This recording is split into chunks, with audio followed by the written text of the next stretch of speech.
नमस्कार जय जगन्नाथ। अनुचिंतन परिवार तरफ आपण मानकु अनेक अनेक शुभेच्छा एवं हार्दिक अभिनंदन। धन त्रयोदशी, नरक चतुर्दशी एवं दीपावली धन त्रयोदशी बा धनतेरस जितेबाला आम मैंने पालन कर चलीचे एवं प्राक प्रस्तुति प्री प्रिपरेशन आरंभ करुचे जे धनतेरस आसिले बा धन त्रयोदशी आसिले किछि ना किछि आमे अलंकार किनिबा। यह अनुकरण ना हनुकरण? यह को अनुकरण करने उचित? यह आम परंपरार अंतर्भुक्त ना आमे केवल बाह्य आडंबर को देखी तादे भासी जाइए? एमती अनेक बंधु मते प्रश्न कले।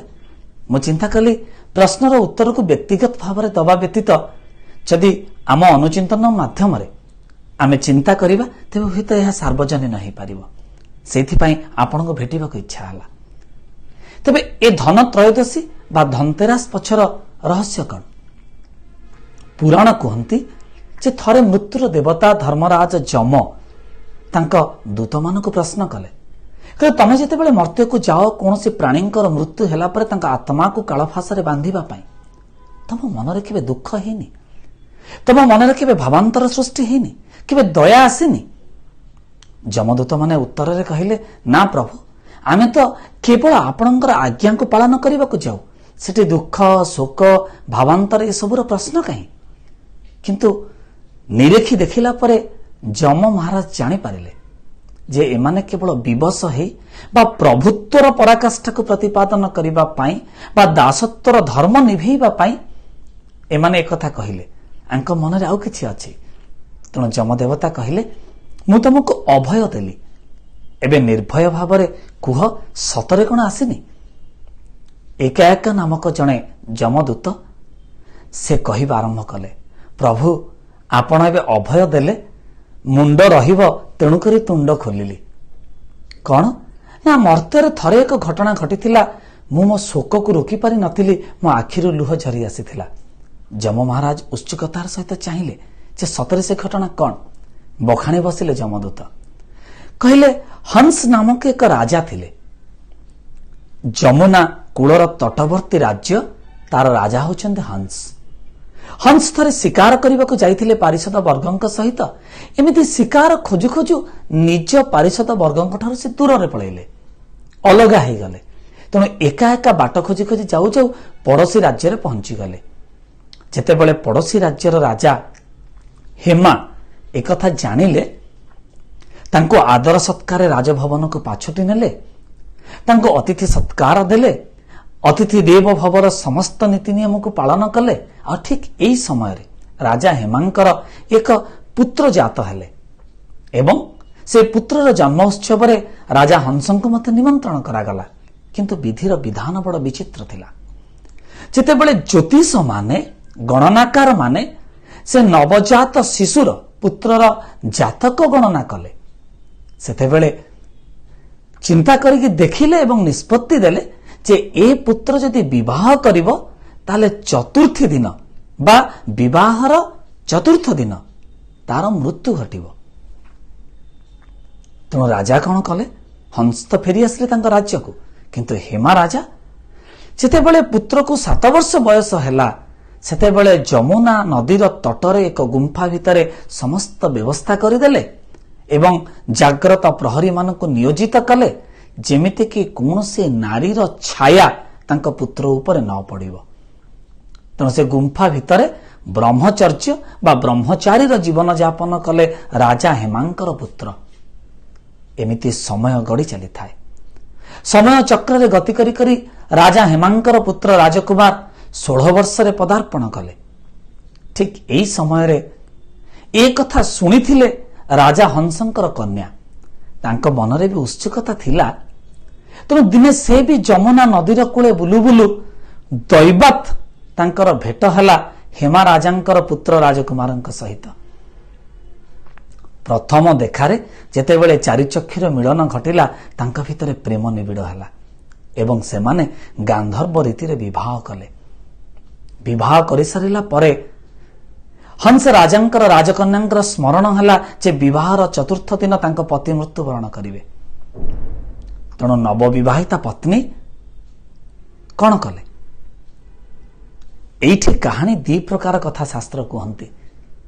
ଗୋଟିଏ ଶାସ୍ତ୍ର କହନ୍ତି ଯେ ଯେତେବେଳେ ଚତୁର୍ଥ ଦିନ ରାଜା ହେମାଙ୍କର ପୁତ୍ର ମୃତ୍ୟୁବରଣ କଲେ ଏବଂ ସେଇ ଆତ୍ମାକୁ ନେଲା ବେଳେ ଯମଦୂତଙ୍କ ମନରେ କୋହ ସୃଷ୍ଟି ହେଇଥିଲା, ଶୋକ ସୃଷ୍ଟି ହେଇଥିଲା, ଲୁହ ଆଖିର ଏରୁଣ୍ଡି ବନ୍ଧ ଡେଇଁଥିଲା। ସେମାନେ ମନେ ମନେ ଭାବୁଥିଲେ, ଦୂତ ସେ କଥା ପରିପ୍ରକାଶ କଲେ ଯମଙ୍କ ଆଗରେ ଯେ ମହାରାଜ, ହେ ପ୍ରଭୁ, ସେଦିନ ଯେତେବେଳେ ଆମେ କାଳଫାଶରେ ରାଜା ହେମାଙ୍କର ପୁତ୍ରଙ୍କର ଆତ୍ମାକୁ ବାନ୍ଧିବାକୁ ଗଲୁ ସେତେବେଳେ ବହୁତ କଷ୍ଟ ହେଇଥିଲା।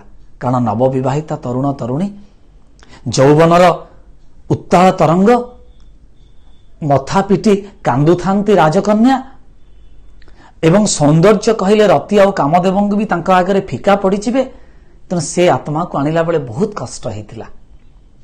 ଏକଥା ବଖାଣୁଥିଲେ ଯମଦୂତ ଯମଙ୍କ ଆଗରେ। କିନ୍ତୁ ଶାସ୍ତ୍ରର ଆଉ ଏକ କାହାଣୀ କୁହାଯାଏ। ସେ କାହାଣୀ କଣ ନା, ଯେତେବେଳେ ସ୍ମରଣ ହେଲା ରାଜକନ୍ୟାଙ୍କର ଯେ ତାଙ୍କ ସ୍ୱାମୀ ଚତୁର୍ଥୀ ଦିନ ମୃତ୍ୟୁବରଣ କରିବେ, ସେତେବେଳେ କଣ କଲେ ନା, ଜାଗ୍ରତ ରଖିବା ପାଇଁ ଅଜସ୍ର ସୁବର୍ଣ୍ଣ ଅଳଙ୍କାର ସେ ଗୁମ୍ଫାର ଦ୍ୱାର ଦେଶରେ ପାହାଡ଼ ପରି ଗଦେଇ ଦେଲେ ଏବଂ ବହୁ ଦୀପ ପ୍ରଜ୍ୱଳିତ କଲେ ଏବଂ ନିଜେ ଘର ଭିତରେ ସେ ଗୁମ୍ଫା ଭିତରେ ରହି ସ୍ୱାମୀଙ୍କୁ ନିଦ୍ରା ଯିବାକୁ ଦେଲେ ନାହିଁ। ସୁନ୍ଦର ସୁନ୍ଦର କାହାଣୀ ବର୍ଣ୍ଣନା କଲେ ଏବଂ ମିଠା ମିଠା କଣ୍ଠରେ ଗୀତ ଗାଇ ସ୍ୱାମୀଙ୍କୁ ଜାଗ୍ରତ ରଖିବାର ପ୍ରଚେଷ୍ଟା କଲେ। ଜ୍ୟୋତିଷ ଶାସ୍ତ୍ର ଏକଥା ବି କୁହନ୍ତି, ଯଦି ମୃତ୍ୟୁର ଦିନ ଆଉ ତାରିଖ ବଦଳିଯିବ ତେବେ ସେ ମୃତ୍ୟୁ ମଧ୍ୟ ବଦଳିଯିବା ପାଇଁ ବାଧ୍ୟ।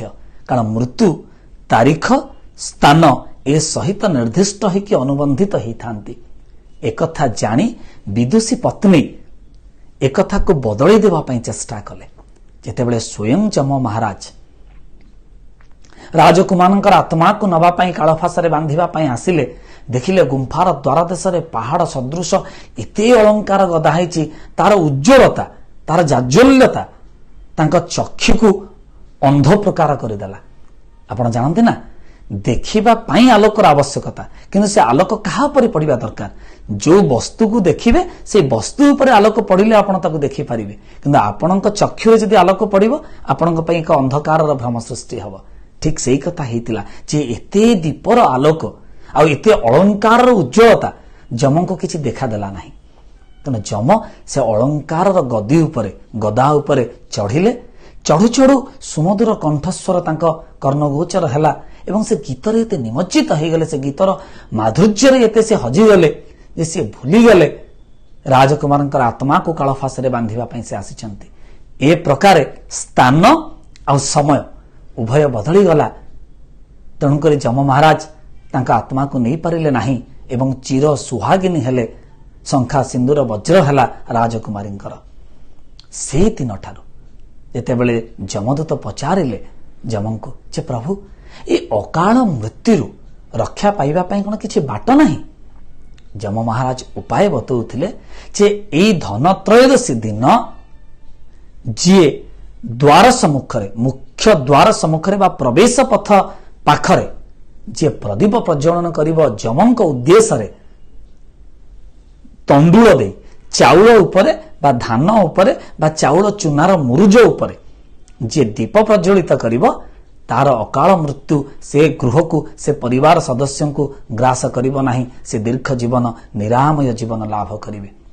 एवं ता कहार प्रतीक ना विदुषी राजकुमारींकर प्रतीक जे एते प्रदीप प्रज्वलन करी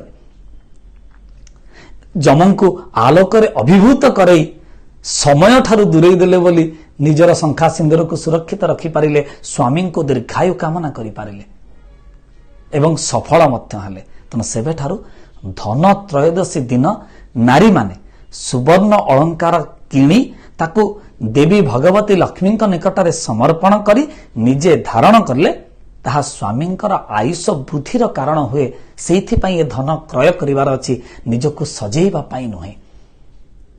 यह व्यतीत शास्त्र आउ एक कथा कहते आमको कहा जाए ना जे स्वास्थ्य ही संपद। If money is lost nothing is lost, if health is lost then something is lost. कारण फर्स्ट बॉडी देन स्टडी। शरीर माध्यम खलु धर्म साधनम। ए शरीर को ए स्वास्थ्य को संपद बोली कहा जाए। सेथि दिन जेतेबेले देवासुर मंथन होउथिला, समुद्र मंथन करुथिले, समुद्र भगवान विष्णु कच्छप रूप धारण करथिले। मंदर पर्वत को खुआ दंड करा जायतिला। बासुकी नाग को रज्जु सदृश धरी देवासुर समुद्र मंथन करुथिले एवं दिव्य चीज मान उत्पन्न होते समुद्र मंथन ऐरावत हस्ती ठार आरंभ कर उच्चैश्वर बासु पर्यंत। तेबे धन त्रयोदशी दिन आउ एक देवता उद्भव होते। गोटे हाथ में सुवर्ण कलशरे अमृत एवं आउ गोटे हाथ में आयुर्वेद धरी समुद्र मंथन उत्पन्न होते भगवान धन्वंतरी, जहां देव वैद्य बोली कहा जाए। जो अमृत पान समग्र देवकुल अजर अमर चिर यौवन प्राप्त हेले एवं आयुर्वेद जहाँ समस्त प्राणी समाजर कल्याण साधन कला, सृष्टिर कल्याण साधन कला। तेणु सुवर्ण कलशरे अमृत आपण आयुर्वेद जानिथिबे स्वर्ण भस्म मध्य दिया जाए। तेणु ए अलंकार कहीं पिंधा जाए ना, आपण मुदी पिंधिले प्रतिदिन खाद्य खाइला बेले एही सुवर्णर किछि अंश आपणक उदर भीतर को जीव एवं ताहा आपणक रोग प्रतिरोधक शक्ति को प्रभावित करिवो, परिवर्धन करिवो। सेथिपई अंगुठी पिंधिबार आवश्यकता अछि, अंगुष्ठी पिंधिबार आवश्यकता अछि। तेणु आज जो अलंकार किना जाए ए अलंकार सजई हवा पाई नुहे, परम स्वास्थ्यवर्धक भाव में स्वास्थ्य को सुरक्षित रखिबा पाई, निरामय हवा पाई जो अलंकार धारण करा जाए से अलंकार को धन्वंतरी भगवान निकट में प्रपूजित करी ताको धारण करा जाए जे प्रभु आपण ही मो स्वास्थ्य को सुरक्षित रखंतु। आयुर्वेद रे मोर आयुष्य वृद्धि घटू। एठी पति को आयुष्य पाई, सेठी निजस्व आयुष्य पाई। जदि आपण महाराष्ट्र जिबे सेठी आपण देखिबे जे एई दिन धनिया एवं गुड़ को मिसई एक भोग प्रस्तुत करा जाए एवं एई धन त्रयोदशी दिन बा धनतेरस दिन ताहाकु प्रसाद रूप में समर्पण करा जाए एवं नरक चतुर्दशी धन त्रयोदशी परदिन नरक चतुर्दशी दिन से भोग को धनिया और गुड़ मिश्रित प्रसाद को सेवन करा जाए। विशेषकर झियो और ज्वाई बा जामाता मान को दिया जाए। निज झीर शंखा सिंदूर को प्रलंबित करने पाई निज जामातांकर दीर्घ आयुष्य कामना करी ए प्रसाद को दिया जाए।